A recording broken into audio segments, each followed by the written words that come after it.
All right, good morning, everyone. Thank you for joining us today. My name is Patrick Baker, and this is Senior Tech Coffee. And my guest today is Ravi Bala, and we're going to be talking about AgeTech innovations that are currently in development, but also products and services that are available right now to help enhance the experience of caregiving and quality of life for our older adult community.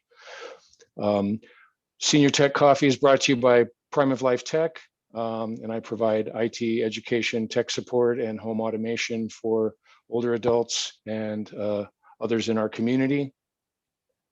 And our guest today is Ravi Bala, and I'm going to stop the screen share. And I guess I'd like to start with, first off, Ravi, thank you for joining me today, me and my guests. Appreciate you taking the time out of your day to meet with us and discuss the innovations that you are seeing and also sponsoring in a way in terms of some of the activities that you're involved in with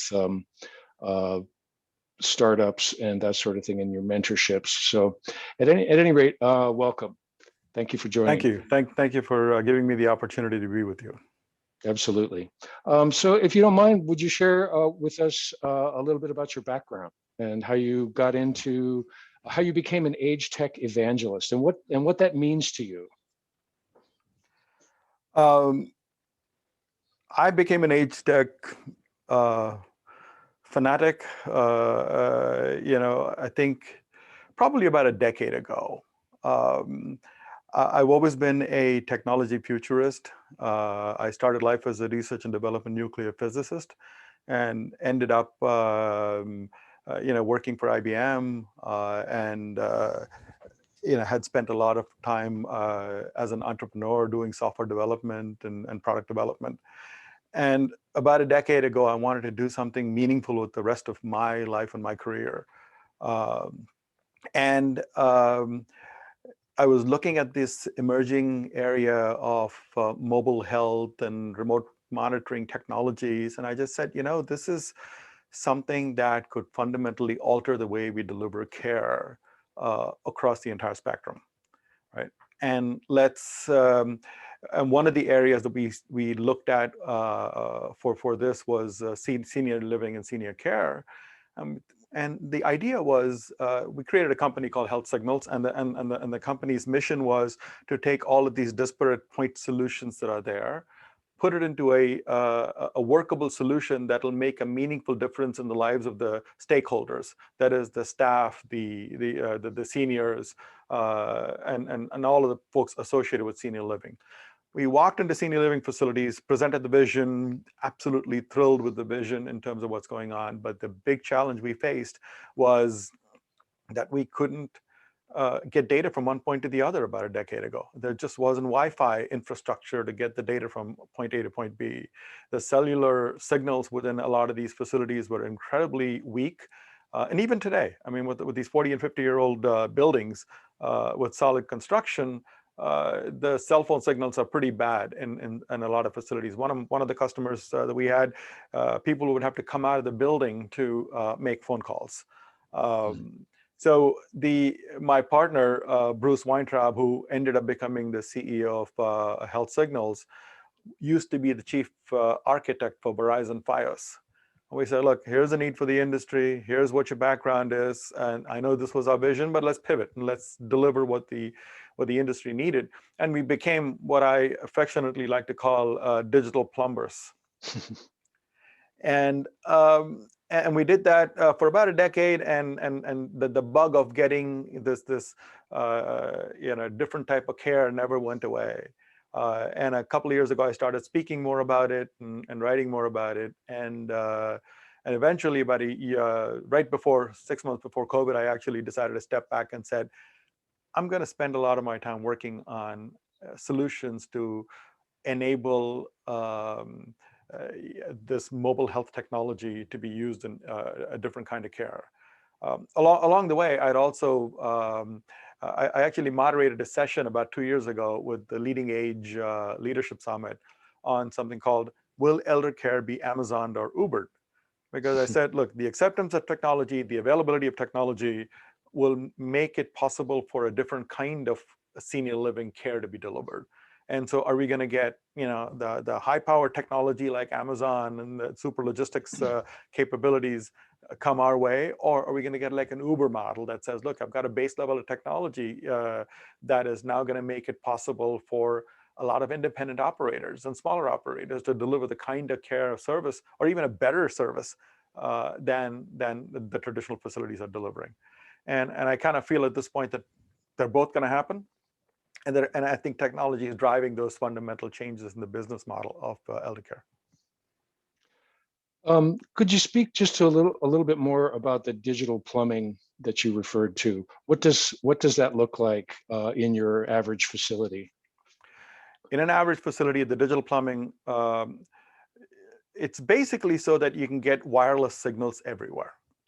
And the wireless signals take a bunch of different forms, right? One, you have the Wi-Fi, and the other is cellular. And getting good Wi-Fi across an entire campus requires a lot of wires.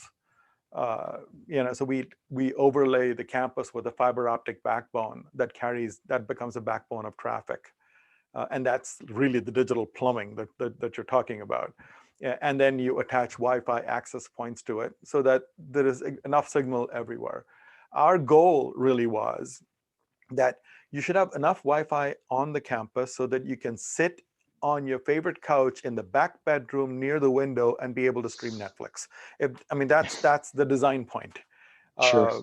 And then we broke it down into what it means in terms of signal strength and all that. But to me, the experience was the design point of what this digital plumbing ought to do. If you do that, everything else gets covered. If you do that, you can essentially, transmit all the health signals you want. All of the, sensors can send their data. That umbrella covers everything. Now, I would think that in a senior care community, that you would probably have to have some encryption. It would have to have, in order to make things HIPAA compliant. Is there a certain degree of encryption or other types of security protocols in place to manage that? The plumbing itself doesn't, it has encryption between your device and the and the Wi-Fi access point, but the Right. plumbing itself doesn't have encryption typically, just like your cellular carrier doesn't give you encryption. They Right. have a level of security associated with it. The applications need to have the encryption. The endpoint devices need to have the right kind of security built in. Gotcha. So yes, we are, we'd be classified as a business associate in those terms, and we will be treated just like a cellular carrier would be in terms of the level of encryption you provide. But that said, we talk about the need for security, and now we don't need to talk about it because everybody understands that there is a significant resource you need to expend in terms of security. Sure. I'll tell you, it's as much as you try to implement security, unless it becomes part of your DNA and it becomes a daily activity. I have a diagram on the things that are most critical in a information technology infrastructure, and in the core of it, I have governance and security. I mean, that's the core that you need to go with, and the governance part of it has to do with: how do I capture data? How much of it do I keep? How long do I keep? How do I let it sunset? And what happens if I sunset it and the data is needed later? I mean, how do I archive all of this? So Sure. those policies become part of a standard IT architecture that you need to implement in any facility. I mean, that's not my expertise, but that's something that I believe is core to every organization. Gotcha. Thanks for speaking to that. I didn't want to get too far in the weeds, but you were just prompting some thoughts as we were talking. Anyhow, moving on. So you work with and mentor age technology startups. Can you tell us a little bit about some of the emerging technologies in senior care that you're following or supporting? There are a couple of technologies, and the technologies that I'm really excited about at this point are ones I classify under something called no-touch technologies. And I'd been excited about this a while ago since I started following it in the 2015-16 timeframe. But in the last year and a half, this no-touch technology for diagnostics and triaging has become much more important because of COVID. And we Right. all know the infrared thermometers where you can do no-touch contact and no contact, temperature measurements. But there are technologies now that go way beyond that. I think I sent you the article that I wrote on Yes. no-touch technologies. And if anybody's interested, I'm sure you'd be able to forward that to them. But some of the things that we're looking at, like everybody has a cell phone, right? And we have technologies that allow us to use the regular camera in the cell phone and using AI in the back end. There is a capability called transdermal optical imaging. What it is basically when I'm talking to you right over this image that you're looking at, there are micro changes that happen in my skin with all pigmentations. And those micro changes can be analyzed by an AI, and I can read your heart rate. I can read your heart rate variability. I can read your oxygenation level, SpO2, levels. So for COVID, that becomes incredibly critical to do that. And imagine being able to say, you can download a pulse ox device, which is what you would need to read SpO2, right on your phone today. Right. And there is so this company called Bina.ai out of Israel is a company that does this, and they actually sell their product as an embedded capability, like software development kit. So anybody can essentially say, if CVS has an application, they can embed that into it, and it becomes part of their application to measure oxygen levels, heart rate variability. It even measures stress levels, which is kind of easy to do if you can measure those other factors. There's a company out of Canada called Neurologics, and they have a product called Anurag. And you can actually download that product and play around yourself. And Anurag.ai, they measure your blood pressure Wow. along It's with just all of these amazing. other things that I mentioned to you. So just imagine being able to do your, I don't need your, you can download a blood pressure cuff onto your phone, So those things that are now possible because our detection capabilities are much finer. So we can actually see things. Yeah, that's just incredible to me. I mean, that's like that's like flying car kind of stuff. And it's not science fiction. I mean, Yeah. any one of you can go to Anurag.ai right now, download their software package, or I think Bina, I don't know if they have a consumer version of it, but I do know you can go take a look at that capability and download it. And you could play around with it yourself. It's not science fiction anymore. You can have it in your Right. hands. Yeah, that's Right. amazing. So I'm just going to that's interrupt you one for part of, one. yeah. So Sorry, go that's the ahead. visual part of this thing, right? Now, you also have the same kind of, all of these come as a result of the ability to say, I recognize this pattern, I can see this deviation in this pattern, and this change is equivalent to this kind of a medical diagnostic to me. It's almost like saying I can take a doctor's intuition in some ways, understand what their intuition is. When somebody says your skin's flushed, so let me look at it.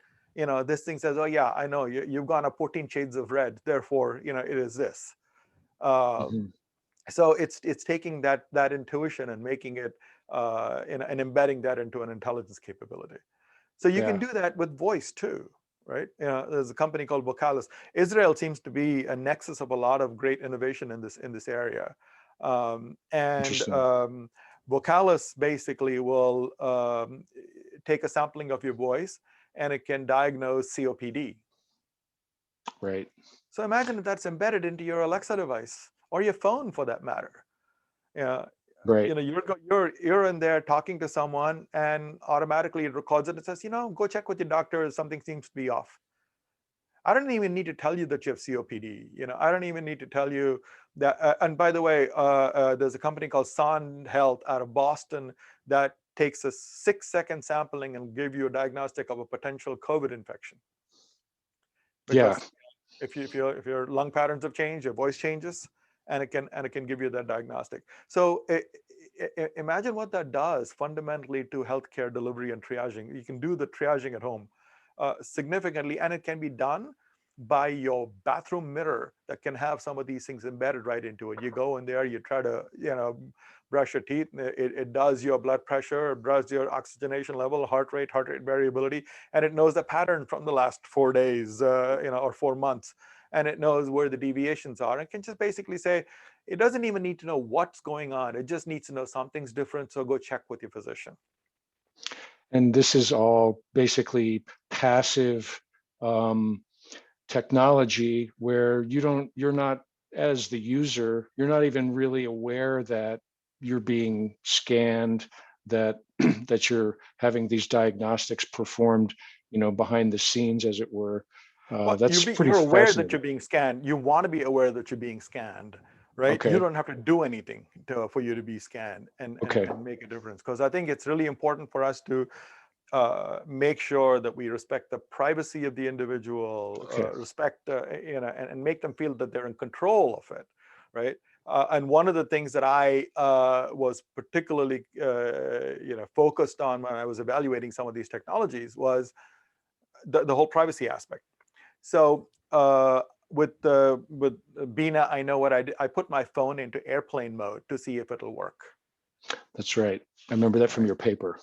And it did, and therefore I can now I took Wi-Fi off, and I put the plane into airplane mode, so therefore no communications going anywhere.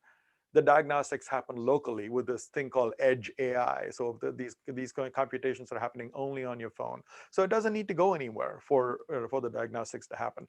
So if I was to implement a lot of these technologies, one of the critical things is going to be, here's your hub, the computation happens within your home, and then you can decide who to share with, and what to and how you want to send this off to your physician, et cetera. I mean, you can have this local system make a recommendation that says you should send this data to your physician because something's different, right? Gotcha. And Yeah. so that's absolutely critical. There are some other things that are also quite exciting. Again, I'm a big fan of this whole passive monitoring capability, passive diagnostics capability, because um, you don't need to have any changes in the behavior of the of an individual. You just go about your life, and the system tells you if something's wrong. I mean, which is just perfect, right? It's Yeah. like having your mom around. You walk around, and your mom says, I feel looking so good today. I just have the ability to do that. And for most people, that's a good thing. Right. You know, For sure. and so for example, if you have Wi-Fi in your home, right, as you are in your Wi-Fi field, as you move around, it causes a perturbation in the field. It's basically this whole thing of like a Doppler effect, or where it's very similar to when you hear a train come from here, and you hear the whistle, and the whistle's frequency changes.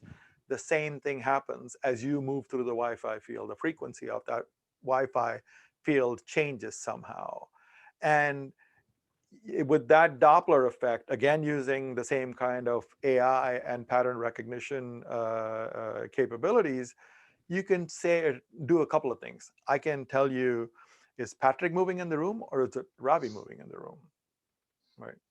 And based on how much they move, and how fast they move, and how often they move, I can do a pretty quick alert in terms of there's a potential UTI because you're not moving as much. By the way, you've gone to the bathroom 4 times when you normally go 3 times. I don't need to report it to anybody, but I just know that there's a deviation. Therefore, I can give you an alert recommendation. Interesting. They've gone as far as being able to measure someone's heartbeat using the Wi-Fi perturbations. Wow. That's amazing. Yeah. And you're in your paper. And by the way, let me just interrupt really quick. If you've just joined us in the last few minutes, we're speaking with Ravi Bala, our AgeTech Evangelist, about some different innovations in senior care technology, or I should say, technology that could be applied in the senior care field, but it could also be applied much more broadly. Right. Anyhow, and Ravi's written a paper that discusses some of these different technologies and the companies that are associated with them. And I can share a link to the paper on LinkedIn where he's published that. And if you don't have access to LinkedIn for some reason, you can just email me and I'd be happy to forward a copy to you. There's a few questions that we've got queued up, but I want us to keep talking a little bit, and we'll address the questions here in just a moment. So please continue, sir. So, I mean, so you can do this with Wi-Fi, and you can do that with radar. So those fault detection capabilities you can essentially have with radar technologies that are there. And there are a bunch of companies that are doing a really great job with it. There's a company called Essence Care that has a product called MD Sense, and what I like about them is the fact that it's a battery operated detection radar capability, so I can just peel and just stick it anywhere. CVS, by the way, has put out this really neat capability, and I'm very excited about it because you've got a large organization that's getting behind this whole notion of aging at home and the monitoring capabilities. And so they've got this capability called Symphony, and actually I have the device here. So this is the Symphony device. The base unit has a speaker and a microphone. And so if you really have a problem, you say the keyword, which is emergency. And then it basically will go ahead and say, hey, if you have an emergency, let me know, and I'll connect you to your circle of caretakers, or do you want me to call 911? I can do any of those. The other part of it that I really like is they have motion sensors that they have attached, that they have associated with this. So you can put motion sensors in different parts of the room. These are no different than your security motion sensors, basically. They work off. But what they detect is somebody came into the room. You moved, you didn't move, right? It can for a single person, you can detect the activity, right? Now, they also have a radar-based fault detection capability that you can put typically in the bathroom because that's where faults happen, and it's got a voice activation capability. So if there is if there's a problem, you speak and it'll call for help.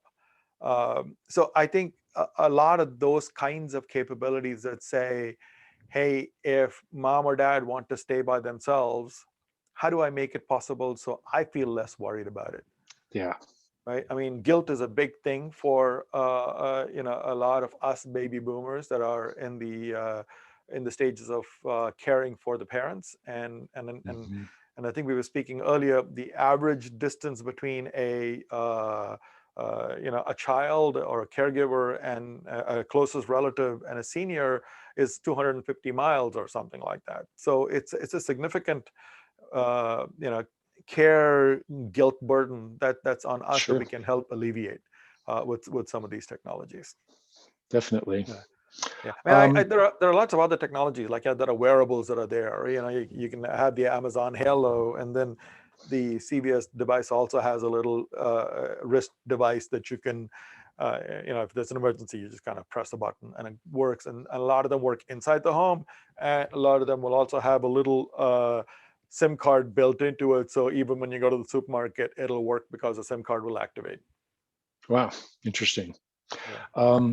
Doesn't the Amazon device, doesn't it listen to your voice patterns and make mood suggestions or mood observations? I think I read. Is that right? Yeah, that's part of the reason I got it, because I wanted to see how this technology functions. So the device actually does monitor words and tone, and there are times where it'll say, at 8:34 you sounded angry, so when I go back and look at it. And so it's interesting because it made me a little bit more conscious, and I just, who was I talking to at 8:30? I should really learn to be more sympathetic to this child or that. It's more of a check. Again, this is almost like having an advisor that basically tells you, I'm not going to tell you what to change, I'm just going to tell you what I observe, and then you can decide what to do about it. All right. What I like about this is it does my sleep pattern monitoring, and And I like the fact that there is no glass because it doesn't interrupt me during the day. I don't need to look Right. at it. It just kind of does its thing. I don't like the fact that it's a wearable, but at this point, that's where some part of the technology is. Um, in terms of the sleep patterns, it'll come back and tell me your sleep quality last night was 85, which is excellent, or it was 42, it wasn't really good. And then if you click on it, it'll give you a breakdown. Here's your deep sleep. And I know now that in the first 3 hours of my sleep is my deep sleep, always. Yeah, and the latter part of the night, my sleep is not deep. I had my wife put this on. For her, it's the other way around. Her Mm. deep sleep patterns on the latter part of the sleep. So it's important to kind of, if you understand it, you can do something about it. Right. You can Interesting. enhance more of the deep sleep part of it. Gotcha. I'm going to go to some of the questions here and just see if there's anything we need to address. Um, there was a question about, is the technology used for babies? And Patricia, if you want to unmute and clarify, which technology were you referring to? I was referring to the technology that allowed for remote monitoring. I know there are already monitors for babies, and I'm just wondering if this it seems much more advanced type of technology is being used or will be used so that parents can feel more secure about, leaving their child in another room if they do that. Thank you, Patricia. I have seen applications of these technologies for babies. Right. There are many amazing innovations coming in that space. Where again, I'm not an expert in the baby care world, but I've as I do my readings, I've also seen examples of these radar-based technologies essentially monitoring baby sleep patterns. Uh, Mm-hmm. so, by the way, when I mentioned that I like the sleep pattern of the Halo, there are now radar-based sleep pattern capabilities that are emerging, where you just put something right next to your bed, and it based on the same Doppler capability, it determines your breathing patterns and eventually monitor your sleep along the same way. And they'll do the same thing for the baby. And I saw one really neat implementation, which I thought was phenomenal, where it takes a look at the baby's sleep patterns, and when it feels like the baby is starting to wake up, the cradle has a little motor built into it, so it just kind of takes the springs and it jiggles it, so the baby goes back to sleep. So it's Wow. just recognizing that Wonderful. there's a possibility you're waking and you can put them back to sleep could be a tremendous relief, especially for new parents. Right. And a related question, if that's okay, Patrick. Yeah, go ahead. When I think about putting additional technology into a place like where I would sleep, I sleep with my cell phone far away from me because I'm worried about the EMFs. Did Mhm. you address that in the first few minutes when I was not here? Are EMFs, have they been tested? And with regard to what this what the new capabilities are. Um, I will be honest, and I'm not an expert in this space, but they all go through the consumer grade certification they're about as safe as your phone is at Right. this point. Right. So that's the best I can, I can give Mhm. you, because Mhm. I cannot categorically tell you that if you use this for 20 years, you're not going to see an effect, only because we haven't used it for 20 years. Right. And so the brain effects just aren't known. But if you put, your monitors far away from the child, then it might be okay, or would be a lot better Yeah, in, for the in that child. regard. Yeah, again, these things don't have the for the radar to work. They could be 8 to 10 feet away, and Right. you'll still be able to see those patterns and changes. Okay. Great. Thank you. Right? And as you pointed out earlier, Ravi, I mean, we're essentially, if we have Wi-Fi in our homes, even without Wi-Fi in our homes, we live in this electromagnetic soup, right? I mean, we're walking through it. The technology you're describing, for fall detection and things like heart rate monitoring and that sort of thing, it's essentially us displacing this electromagnetic, as I call it, soup that we live in. So, I mean, we're surrounded by it all the time anyway, correct? Yes, and what's interesting is Apple doesn't allow it, but the Samsung devices will allow you to download a program to detect Wi-Fi signals.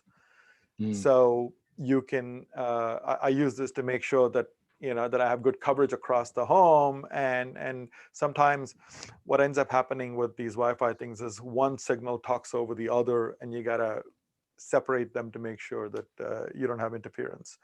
So when I use that, I see signals from 10 other radios from my Yeah. neighbors and folks across the street and things like that. So you do have a lot of, even just Wi-Fi alone, you'll be able to see a lot of signals. And it's there. I would not minimize the concern. Sure. It's something to always study and see if there is an issue, if it becomes an issue. So far, it doesn't seem like I've run across anything that would cause me to worry, because I think the benefits of using these capabilities for peace of mind and being able to live independently really work. For children, let's make sure that we're using the right kind of technologies. As a matter of fact, you may not need a radar. You could probably just use a voice monitoring capability and use the breathing pattern changes to determine that the child is going to wake up. Sure. I'm going to move on in my questions. What do you think are some of the challenges in telehealth that we need to address as a society? I had some really interesting experience during COVID. My wife's a cardiologist. And so when the initial stages of COVID happened, we shut the office down for the first week. And then you're looking at, okay, we're going to go into telemedicine all the way. So before that, I used to talk about telemedicine, and she would look at me like, it's not for us. But they went from maybe almost zero telemedicine to 50, 60%, 70% telemedicine. And now it's kind of settled back into maybe 25%, 30%, or somewhere in the little less than that. But what they are still doing as telemedicine today is what I call televisits. It's really just a presence. I can do something over the phone, but now I'm just doing it over video, so I can see you. And it has merits to it. You can see what's going on. You can see how they talk and what the facial expressions are. And when you see people face to face, they tell you more than if they just do it over the phone. So there are merits to it, but I still can't read your heartbeat. I need to be able to know what your blood pressure is. I can't do it yet, but if I were to implement some of the technology we talked about, some of those elements can get covered. Right? With the video call, I could probably get your heartbeat, and I could probably get your your blood pressure and oxygen level and all of that stuff. Those technologies are getting close to FDA approval at this juncture. So as soon as that goes over the transom, we might see implementation of those things. But there's also stuff that I play around with a lot of these technologies, and I tell my wife it's because I have to do it for professional reasons, but I just love the idea of being able to see what's out there. So there's a device called TytoCare that I actually got from, it's available in Best Buy. It's about $299, but it's got a stethoscope, and it's got like an otoscope for your ear. So you can essentially use this for diagnosing or at least getting image information and sending it off to your pediatrician. Pretty cool. Right. So Yeah. there are technologies that are out there that are this is now a viable medical device. it's being sold as that. There is a physician group on the back end that's associated with it that knows how to take the data and interpret it. So you do have real telehealth that is starting to emerge. There are folks that are BioIntelliSense is a company that has a patch that has a 90-day battery life. So it's a disposable patch. So you just, you leave home from the hospital after a cardiac event. I just put the patch on you. It just monitors your heartbeat, temperature, and it can monitor your variability and potentially even do EKG, and then keeps and then just alert me if something goes wrong. And does it have like a Wi-Fi radio built into it, or? It'll transmit out to your phone. Wow. Right, Bluetooth. Cool. I mean, a lot of these things essentially have Okay. Bluetooth linkages, so they go to your phone and the app takes it. There's a very popular EKG device, and we've got about 2 or 3 of those around the house, called AliveCore, and now I think they're called Cardia. And I first saw this in 2012 when I went to the CES show in Vegas. And David Alpert's a phenomenal visionary, and he was introducing the capability where you just take a little flat, half a credit card type of a size of a device, put your fingers on it, it'll read your EKG for you. Wow. And Amazing. you can send it off to your doctor, and my doctor looked at it and said, "Hey, this looks good." So I think, and my wife's really, I mean, the reason why we bought every iteration of that technology as they improve the technology, because my wife will take it into the hospital and she'll show it to the fellows and say, "Hey, here's what's emerging, from a technology perspective." So we have a lot of those capabilities. And by the way, that device was $149, and it Wow. may or may not have been reimbursed by, even if I was an insurance company, Medicare Advantage, I'd go ahead and make all of this available, because you'll monitor yourself better, will head off problems early on, and it really helps with the whole at-risk population. Yeah. Well, especially in a post-operative situation like what you were describing, Yeah. where probably those first few days are pretty essential to keep tabs on the patient. So Yeah. interesting. There's one other technology that I want to talk about. This company called Safely You. They have like a dash cam basically, where you know how a dash cam will store 30 seconds of a video, and if it's an accident, it'll store the video. Sure. So it just kind of loops through it. So they have that kind of a technology, and in nursing homes, and they put it in nursing homes because one of the rules in a nursing home is, if I walk into the room and I find a senior on the floor, I got to send him to the ER, right? Sure. So can you imagine the logistical nightmare at 2 o'clock in the morning of trying to figure out, which is where a lot of these things happen, because at 2 in the morning, I'm getting up to go to the bathroom, and and something happens, and I'm on the floor. The medical exposure, particularly in the time of COVID, and even before COVID. I mean, the fact that you send somebody to the hospital, and the hospital-acquired infection, and all of the risks that you expose a senior to, if there's a way to avoid it, you really should avoid it, right?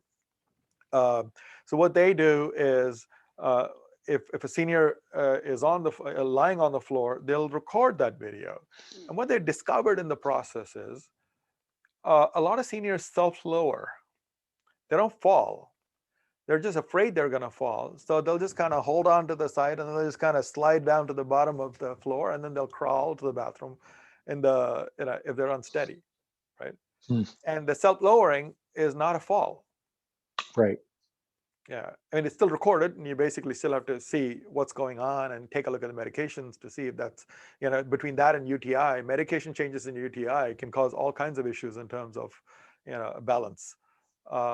So you're able to go ahead and look at that if you know what happened just before the potential fall. For those of us who might not know, and I'm including myself, what does UTI stand for? Oh, sorry, urinary tract infection. Gotcha. Okay. It's again a big problem because of poor hydration with seniors. Seniors don't drink enough water, and Right. a lot of the elders don't drink enough water. and that causes issues. And then, of course, normal course of aging, you run into some of these problems. Gotcha. Okay. Thank you. So with the different technologies that we've been discussing, what kind of problems are these AgeTech solutions solving, would you say? Independence, the desire to stay at home. I think it's across the entire population, right? I mean, if you take a look at, it was really interesting. I was in a senior living conference, and somebody asked a question, how many of you here work in senior living? And everybody's put their hands up. Said, how many of you think you would want to go live in a senior living facility, your own even? Yeah, and strangely enough, and they said, nobody look at anybody else, and guess what? Probably 5-10% of the hands stayed up. Mm-hmm. And what we're now saying is, look, if this is what you want, if you want the independence, you want to stay at home, as long as possible, we can extend that span. It used to be that the average age of a person going into a senior living community was in the late 70s. Now it's like 83. And it may become 87, closer to the end, closer to the lifespans, right? The idea is, with all of these technologies, to increase our health span and make it as close to the lifespan as possible. If I can detect early problems, I can head them off earlier. I keep you healthier longer, right? And Mm-hmm. and if you have issues, I can see if there are ways to make you live more independently. I would also think that given some of the diagnostic capabilities that you were describing, that this technology would lend itself to early detection, or maybe possibly even earlier detection of some health problems than Yes. what would normally occur. No, absolutely. There is, I think the notion of early detection is incredibly valuable. I used to, again, a decade ago, I tell my wife, like every morning we go to the bathroom, there's so much intelligence that gets flushed down, but, and we don't use it because, if you measure just the changes in your urine, you can say a lot to people. And so there's this other company that I'm in the process of evaluating. It's called Bessel, and what they do is they'll send you this strip, and you pee on it, and it does the diagnostics in terms of what's your cortisol level, what's your hydration level, and it does a whole panel of diagnostics for you. This is a consumer grade device at this point, but Yeah. that's how we start. I mean, 23andMe started as a consumer grade DNA detection capability, and now we're evolving to something completely different with them. Right. So we're going to start with this, and it measures your ketones and protein levels and things like that, and it can determine a whole lot of what potential diseases you can have down the road. Indeed. There were a couple of questions that came up in the chat, and I'm going to kind of try to encapsulate them in one question to you. Do you believe that these technologies would ultimately produce any kind of cost savings for senior communities or insurers or these consumers themselves, whether that's the seniors or the adult children supporting them? Yeah, I think any good application of technology should do two things. One, it should make a difference in the lives of the people that you touch with the technology, and that's the seniors, and that's the people that are the staff taking care of them, right? And it should, whether it saves cost or not, it should make the quality of their existence a lot better, right?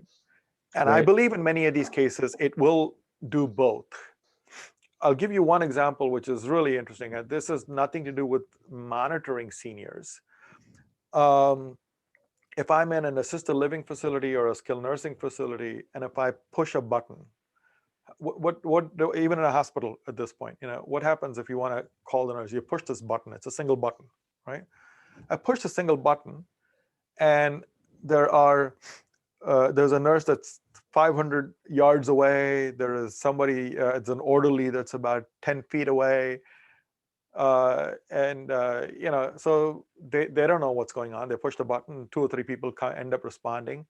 And I just say, hey, I just need my pillow fluffed, right? What if I knew, and take the other end of it. I needed to go to the bathroom. I push the button. People aren't close enough to me, so they haven't responded yet. I get up and I start to go to the bathroom. I fall. What if I had a simple, a pad or a panel that basically has 4 things in there? Fluff my pillow. I'm hungry. I'm in pain, and I need to go to the bathroom. Right. Right. Press any one of those things. Yep. And it automatically says to me, oh, by the way, this person needs to set. This person says that they need to be turned. That's the other part of it, right? If I'm 300 pounds, you're not going to send a 90-pound orderly to come turn me. Then what happens is the 90-pound orderly shows up. They look at you and they go, oh, well, I'll be back. And they go back and they fetch these other 2 orderlies. Now you've gone through the cycle of labor that you didn't need to. If I knew what was needed and who the patient was, I have my little engine that matches and says, anybody that goes to this room, these are the 4 people, these are the characteristics that are needed. So it sends the information and the request to the right person. So I can economize on the operational efficiency goes up dramatically. Yeah, indeed.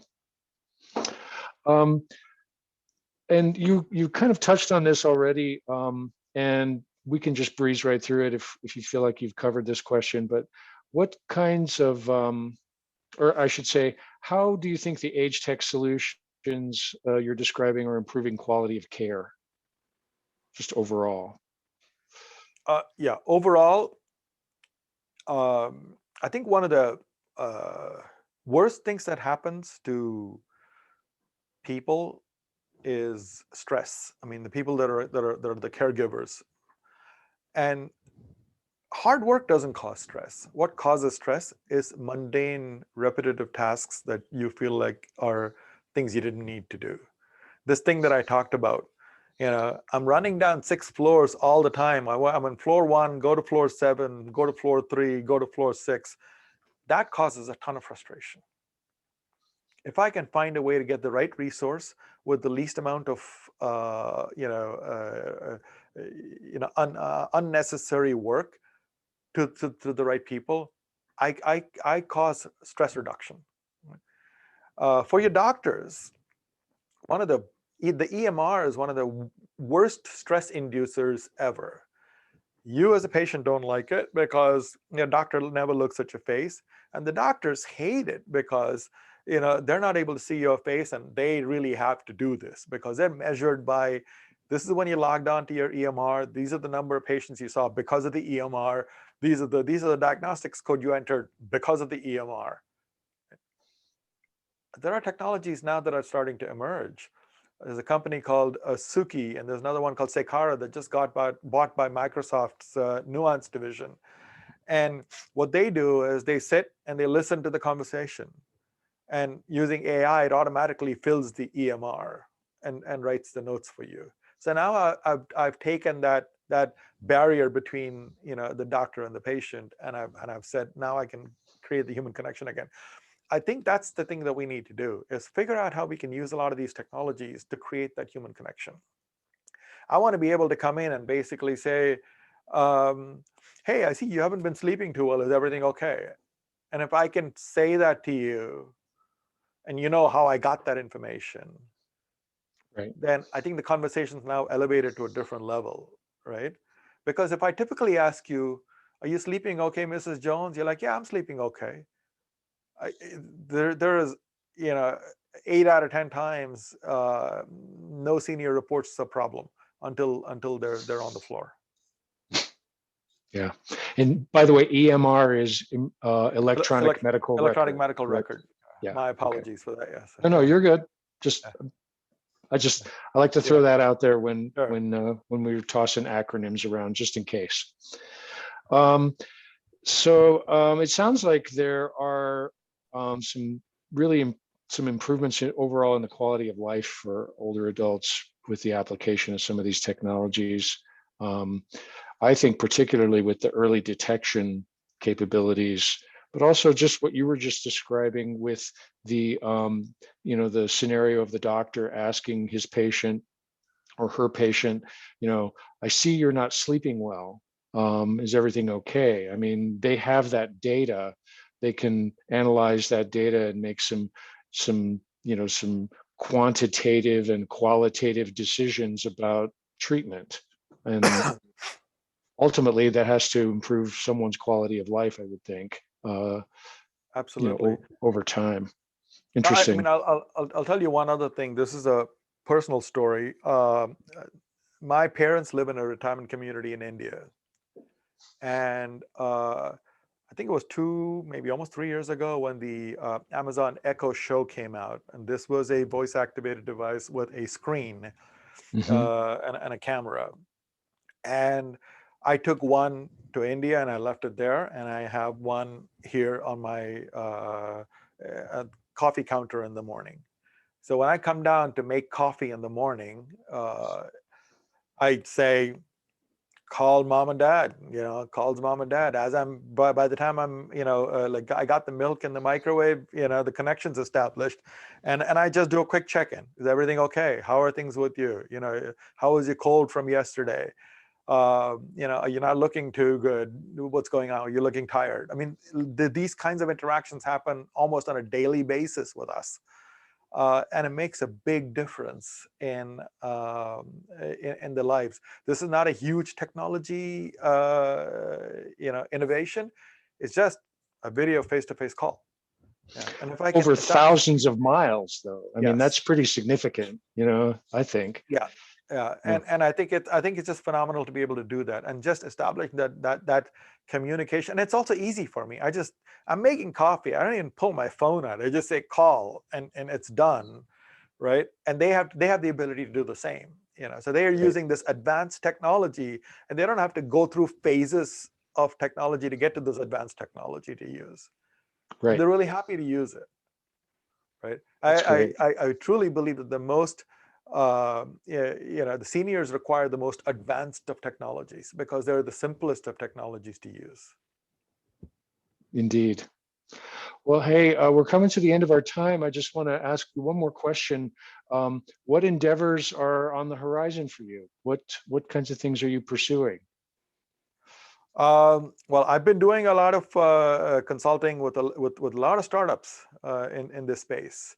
And there are some incredibly amazing things that are coming along in the area of people use breath for a ton of diagnostics capabilities. And some of these companies that essentially are using the technologies that I spoke about, the transdermal optical image and voice, and integrating all of that into a potential solution. For aging in space. There is one other thing I just wanted to mention. Of course. This has nothing to do with technology, but there's a program out of Johns Hopkins University that I've become a big fan of, and it's called Capable. And Capable is a program which partners an occupational therapist, a nurse, and a maintenance crew, and they will visit a senior. And the program costs $4,000, which can be subsidized, partially. They're trying to make the case for the government to subsidize the program. And they will come into your home and they'll take a look at how you live, and they'll make small, minor changes that'll enable you to live in your home longer, maybe a year or 2 years, and compare that to living in a nursing home for a year or 2 years. The costs are astronomically different. Right. It's an order of magnitude per year. You can in terms of the changes. There's one example where the OT occupational therapist visited a woman and said, "Tell me how you live. What do you like? What's your big concern?" And the woman said, "Look, the biggest concern that I have, I mean, I really feel bad, and I feel I'm in a wheelchair, And I feel bad because my son has to come over every week or 2 weeks and wash my hair. I just feel terrible that I have to make him do this. I can't afford to go do this on my own, or have somebody professional come and do this for me. So the occupational therapist said, the maintenance people, they said, you know what, that's fine. You know what we could do is we could just do a low, wide sink that we can install for you, so you can access it from your wheelchair, so you can wash your hair on your own. That one little thing, it's a technological implementation and a change, but it made a fundamental change in the way the woman's attitude was, and what she perked up, and it's just an incredible story. And I happen to think that we need to look at the needs of the individuals and see how we can go ahead and make the right kind of changes. And there are programs that are there across the board, like Silver Nest, that'll pair personality compatible seniors so they can live together, and they don't have the social isolation issue, and they can also save money using this, right? So you've got a lot of these programs out there. So we're just looking at ways to try to integrate it. That's some of the things that I'm focusing on right now, is how do you integrate some of these point solutions that are there to create an integrated aging in place solution for seniors. Right. And the key aspect of that you said is the needs of the individual, for sure. That's what this is all about, is addressing their needs, for sure. Well, listen, Ravi, I really appreciate you joining us today. It's been a fascinating discussion.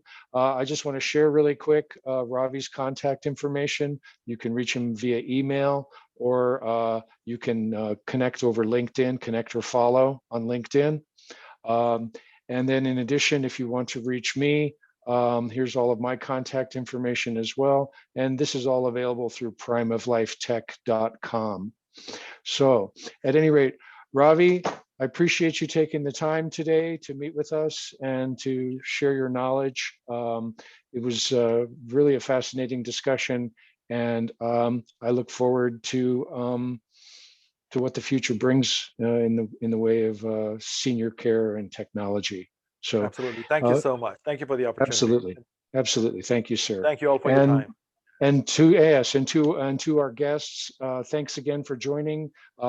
Senior Tech Coffee will be back in March on the 3rd and the 17th.